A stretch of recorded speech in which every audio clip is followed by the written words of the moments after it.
Oke, sempurna. Sekarang kita lanjutkan. Kita buat buku catatan lainnya. Oke. Dalam hal ini akan menjadi 02 bar atau jenis tipe. Sama seperti sebelumnya, yaitu tipe Punto dan ekstensi IP dan NB. Semuanya telah dihapus sepenuhnya, dibersihkan tanpa jejak, dan hasilnya adalah kesempurnaan yang luar biasa. Seperti yang selalu terjadi dan diharapkan, tanpa celah sedikit pun. Dalam Python kita memiliki lisensi. Maaf, lisensi Python yang tidak sempurna dalam penggunaan Python. Break time 05S. Katakanlah ada beberapa jenis data. Oke, dan video ini terhubung dengan itu. Tipe data apa yang ada di Python? Oke. Jadi saya akan beritahu Anda sekarang juga bahwa ini mengacu pada fungsi yang disebut tipe fail. Jadi, sederhananya, fungsi adalah konsep yang merujuk pada kelas atau tipe data suatu objek. Oke, baiklah. Dalam Python semuanya berorientasi objek, jadi setiap objek yang Anda buat dalam Python bernilai, sebuah variabel, sebuah perulangan, semua yang Anda lakukan dalam Python. Lagi pula, itu adalah sebuah objek. Kadang-kadang memiliki tipe seperti tipe data atau tipe yang ditentukan.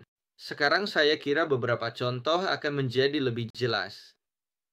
Jadi, untuk saat ini kita akan membuat tipe data ini, yaitu integer int, float, string bool, dan datar, yang pada dasarnya hanyalah integer.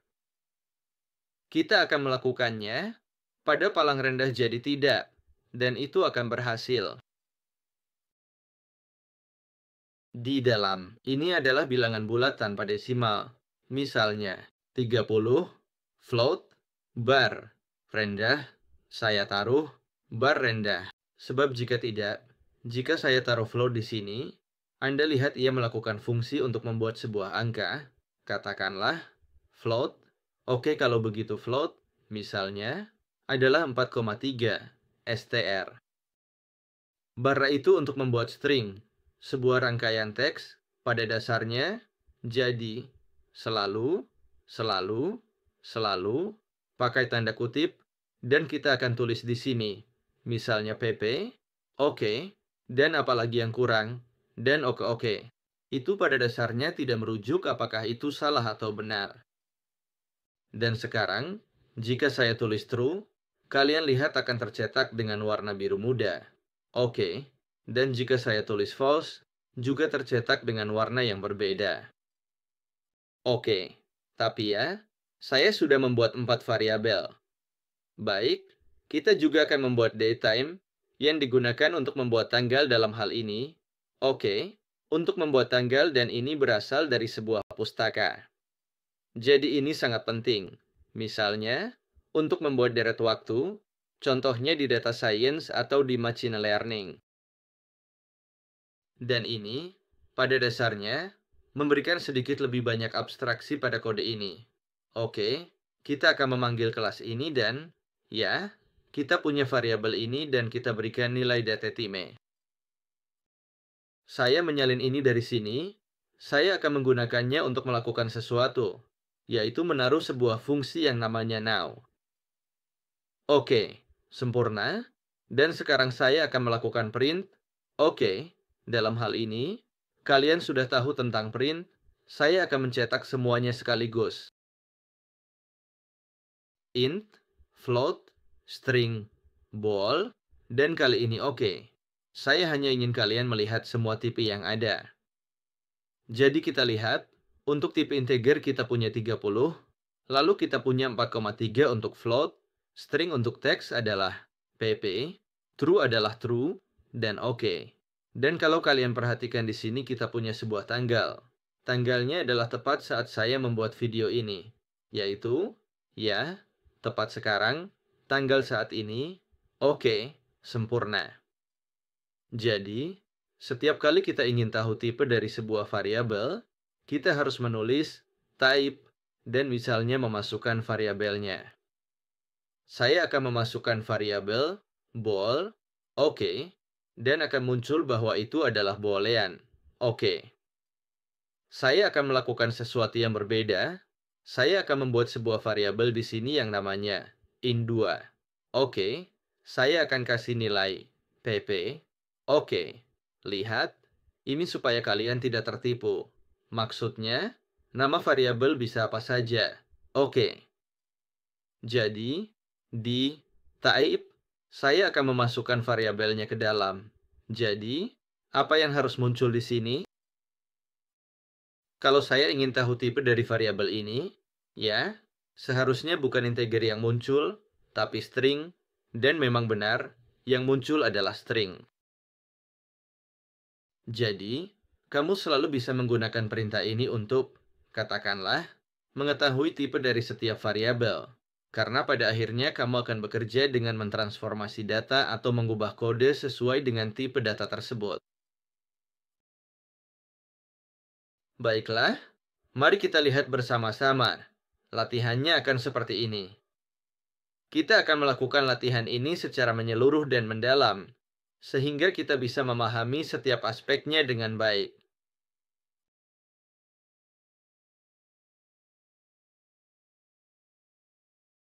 Apa jenis datanya? 3356. Oke, saya sarankan Anda menghentikan video itu dan melakukannya sendiri. Oke, saya akan menyelesaikannya sekarang. Jangan khawatir, tetapi sebaiknya kalian melakukannya sendiri. Oke, dengan baik. Jadi, mari kita mulai. Apa tipe data X? Sama seperti ini. Baiklah, jadi, pertama-tama, kita harus membuat sebuah variabel, ya? Agar ini masuk ke dalam alur kode, lalu kamu cukup mengetik type seperti yang sudah saya jelaskan sebelumnya, dan masukkan X, nanti akan muncul bahwa itu adalah float. Nah, jenis data apa itu float? Apa jenis datanya? X dipangkatkan 7. Baiklah, X sama dengan 7. Oke. Apa jenis datanya? Oke, kita saling semuanya. Baiklah, kita lakukan pelan-pelan. Jenis data apa variabel X itu? Sama saja, gunakan type pada X, itu adalah integer, dan X. Mari kita lihat lagi. Sebuah string, misalnya, kamu diminta membuat sebuah variabel dan mencetaknya di layar, misalnya nama belakang. Mari kita lihat. Baiklah, pertama-tama kita akan mendefinisikan sebuah variabel. Masing-masing tulis nama belakangnya. Oke, variabel Apellido. Ya, kita tulis Gonzales. Tidak perlu menulis aksen dalam pemrograman, karena pada akhirnya semuanya dilakukan dalam bahasa Inggris dan dalam bahasa Inggris tidak ada aksen. Tidak ada aksen. Mari kita buat lebih rapi, tambahkan print. Tidak harus melakukan semua ini, hasilnya lebih bagus. Kita akan menuliskan variabel yang ingin kita cetak dan juga tipe dari variabel Apellido. Dan di situ, seperti yang terlihat, kita minta sebuah variabel untuk mencetak di layar nama belakangmu dan tipe data dari nama belakangmu. Mari kita lihat, kita tulis kodenya. Ingat, tekan Shift dan Enter bersamaan untuk tugas kelas string. Oke, sempurna.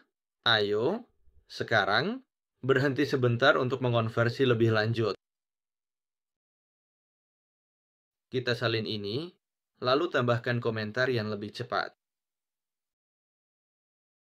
Ubah variabel X ini dan variabel Y ini menjadi angka bulat.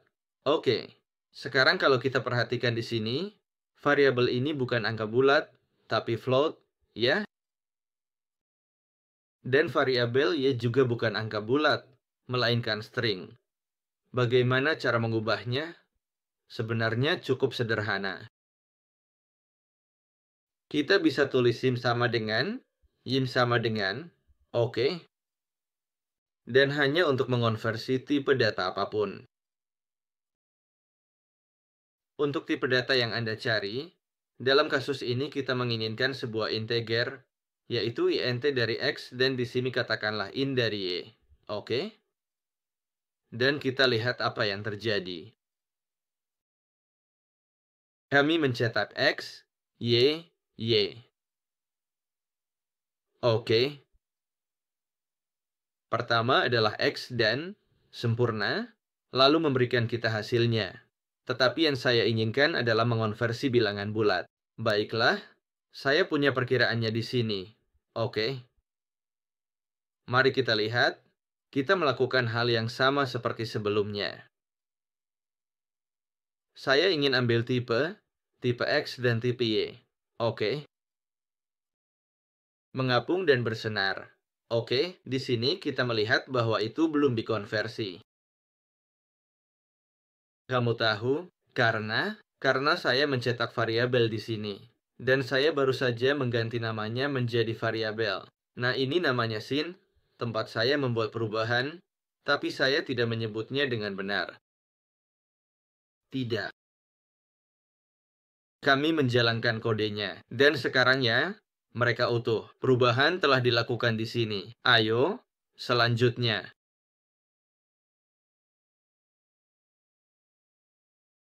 Kita bisa melakukannya. Komentar mengubah X sama dengan 2 dan tujuan menjadi paman dengan beberapa desimal untuk efek yang sama seperti sebelumnya. Hanya dalam kasus ini kita menginginkannya dalam desimal, yaitu satu-satunya cara mempelajari Python tanpa menjadi sulit.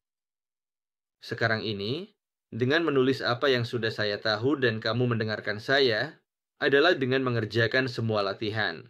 Ayo, jadi ikuti saya ke latihan-latihan dan kamu bisa lihat sedikit bagaimana cara kerjanya.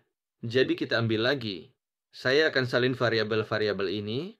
Oke, dalam kasus ini, kita mau angka desimal. Saya mau float, bukan int. Kita pakai float.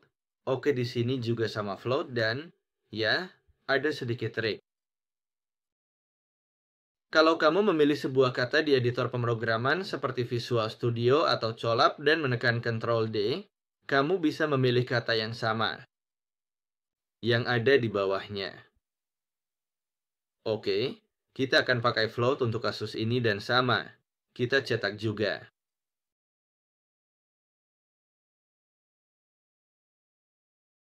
Kita ingin mencetak tipe dari x_float dan tipe dari y_float untuk mengubahnya menjadi angka desimal.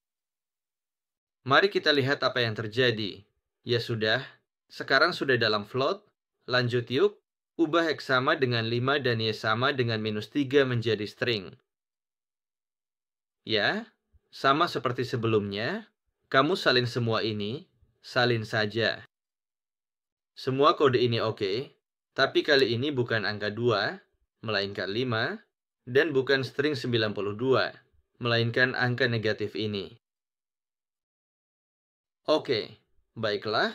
Untuk bergerak cepat, kita tahan tombol float Ctrl D untuk mengambil kata. Tunggu sebentar, kita tahan tombol float di sini Ctrl D untuk mengambil kata. Oke, ia meminta kita memasukkan string teks, yaitu string str. Dan itu saja. Jadi kita tinggal menginginkan low bar str tipe X dan low bar str tipe Y. Kita masukkan kodenya dan selesai. Kita lanjut ke string yang sempurna. Tersisa 2.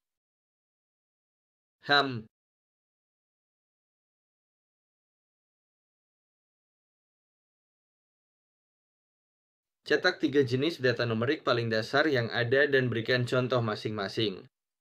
Oh, ini mungkin pertanyaan yang agak aneh. Oke, mari kita lihat angka-angka tipikal.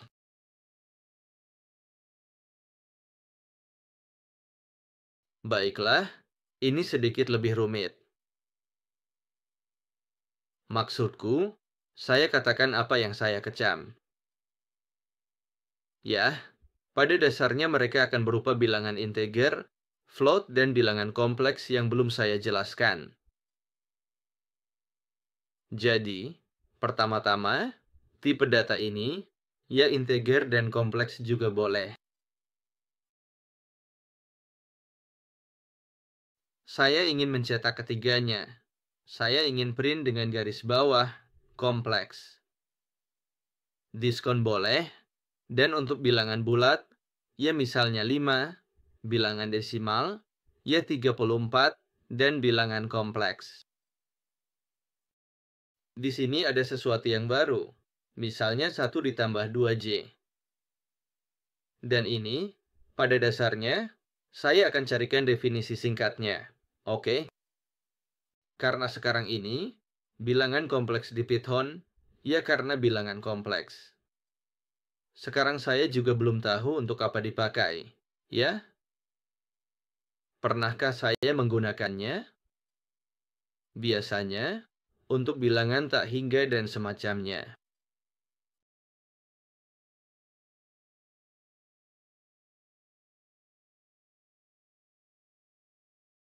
Bilangan kompleks bisa muncul dalam perhitungan.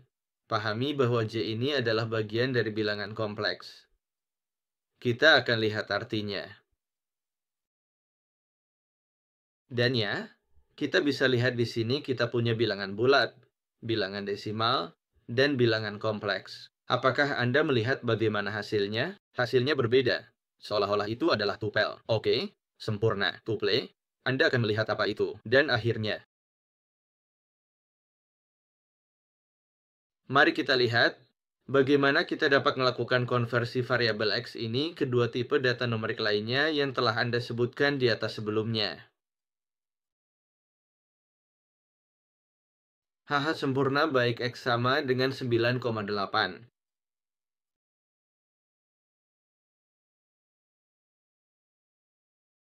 Kita ingin membuat dua variabel integer baru XD lagi yang akan kita gunakan untuk tujuan tertentu. Karena desimal, bilangan bulat dan kompleks. Ya, itu utuh saja. Kita taruh X dan dengan kompleks itu akan menjadi kompleks dan perhatikan, ia juga melakukan fungsinya. Jadi, sama seperti sebelumnya, kita ingin mencetak kedua variabel dan melihat hasilnya. Oke, cetak. Oke, ayo. X bar int rendah. Kami menghapus ini. Keluar. X standar rendah, rumit. Mari kita lihat. Sempurna. Sekarang sudah dikonversi. Desimal ini telah dibulatkan menjadi 9. Yang penting, Anda melihatnya telah dibulatkan. Dan bilangan kompleks, ya, telah ditambahkan ke angka ini ditambah 0. Lebih lanjut tentang J. Baiklah, itu saja untuk video hari ini. Dan memperhatikan latihan ini, karena jika saya mengerjakannya dan Anda tidak, Anda tak akan belajar.